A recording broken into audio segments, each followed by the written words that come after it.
লিবিয়ায় মানব পাচার চক্রের কাছে 2 বছর জিম্মি থাকার পর দেশে ফিরলেন কক্সবাজারের পেকুয়া উপজেলার নাবিদুল ইসলাম ফাহিম। বাংলাদেশ পুলিশ, ইন্টারপোল ও লিবিয়া পুলিশের সমন্বিত প্রচেষ্টায় পরিবারের কাছে ফিরতে সক্ষম হয়েছেন তিনি।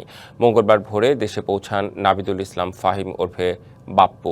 পুলিশ জানিয়েছে 2024 সালের 27 জুলাই সংঘবদ্ধ মানব পাচারকারী চক্র নাবিদুলকে ইটালি পাঠানোর কথা বলে লিবিয়ায় নিয়ে জিম্মি করে। এরপর চক্রটি তার পরিবারের কাছ থেকে 3 দফায় 36 লাখ টাকা হাতিয়ে নেয়। আরও অর্থ দাবি করলে পেকুয়া থানায় মামলা করে নাবিদুলের পরিবার। গ্রেপ্তার হয় 6 জন। তাদের দেয়া তথ্য ও তদন্তের সূত্র ধরে ভিকটিমকে উদ্ধারে আন্তর্জাতিক সহযোগিতা চাওয়া হয়।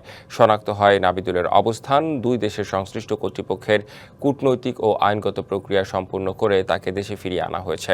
ঘটনায় জড়িতদের বিরুদ্ধে তদন্ত অব্যাহত রয়েছে এবং প্রয়োজনীয় আইনগত ব্যবস্থা গ্রহণ করা হবে বলেও জানিয়েছে পুলিশ।